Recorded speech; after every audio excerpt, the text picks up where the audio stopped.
اور ہمارے پاس نبیوں کا وہ کلام ہے جو زیادہ معتبر ٹھہرا، اور تم اچھا کرتے ہو جو یہ سمجھ کر اور اس پر غور کرتے ہو کہ وہ ایک چراغ ہے جو اندھیری جگہ میں روشنی بخشتا ہے۔ خداوند کے زندہ اور پاک کلام میں سے دوسرا پطرس، اس کا پہلا باب۔ شمعون پطرس کی طرف سے، جو مسیح یسوع کا بندہ اور رسول ہے، ان لوگوں کے نام جنہوں نے ہمارے خدا اور منجی یسوع مسیح کی راست بازی میں ہمارا سا قیمتی ایمان پایا ہے۔ خدا اور ہمارے خداوند یسوع مسیح کی پہچان کے سبب سے فضل اور اطمینان تمہیں زیادہ ہوتا رہے، کیونکہ اس کی الہی قدرت نے وہ سب چیزیں جو زندگی اور دینداری سے متعلق ہیں ہمیں اس کی پہچان کے وسیلے سے عنایت کی، جس نے ہم کو اپنے خاص جلال اور نیکی کے ذریعے سے بلایا، جن کے باعث اس نے ہم سے قیمتی اور نہایت بڑے وعدے کیے، تاکہ ان کے وسیلہ سے تم اس خرابی سے چھوٹ کر جو دنیا میں بری خواہش کے سبب سے ہے، ذات الہی میں شریک ہو جاؤ۔ بس اسی باعث تم اپنی طرف سے کمال کوشش کر کے اپنے ایمان پر نیکی، اور نیکی پر معرفت، اور معرفت پر پرہیزگاری، اور پرہیزگاری پر صبر، اور صبر پر دینداری، اور دینداری پر برادرانہ الفت، اور برادرانہ الفت پر محبت بڑھاؤ۔ کیونکہ اگر یہ باتیں تم میں موجود ہوں اور زیادہ بھی ہوتی جائیں تو تم کو ہمارے خداوند یسوع مسیح کے پہچاننے میں بیکار اور بے پھل نہ ہونے دیں گی۔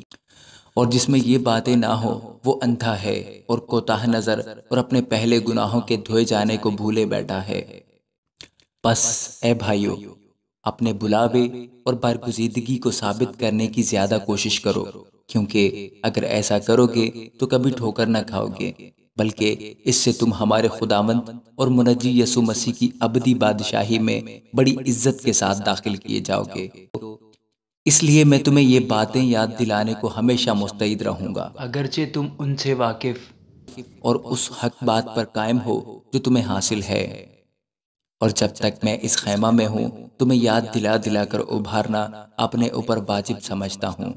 کیونکہ ہمارے خداوند یسوع مسیح کے بتانے کے موافق مجھے معلوم ہے کہ میرے خیمہ کے گرائے جانے کا وقت جلد آنے والا ہے۔ بس میں ایسی کوشش کروں گا کہ میرے انتقال کے بعد تم ان باتوں کو ہمیشہ یاد رکھ سکو،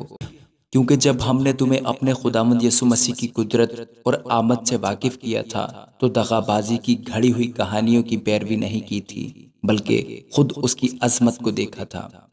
کہ اس نے خدا باپ سے اس وقت عزت اور جلال پایا جب اس افضل جلال میں سے اسے یہ آواز آئی کہ یہ میرا پیارا بیٹا ہے جس سے میں خوش ہوں۔ اور جب ہم اس کے ساتھ مقدس پہاڑ پر تھے تو آسمان سے یہی آواز آتی سنی، اور ہمارے پاس نبیوں کا وہ کلام ہے جو زیادہ معتبر ٹھہرا، اور تم اچھا کرتے ہو جو یہ سمجھ کر اور اس پر غور کرتے ہو کہ وہ ایک چراغ ہے جو اندھیری جگہ میں روشنی بخشتا ہے، جب تک پو نہ پھٹے اور صبح کا ستارہ تمہارے دلوں میں نہ چمکے۔ اور پہلے یہ جان لو کہ کتاب مقدس کی کسی نبوت کی بات کی تعویل کسی کے ذاتی اختیار پر موقوف نہیں،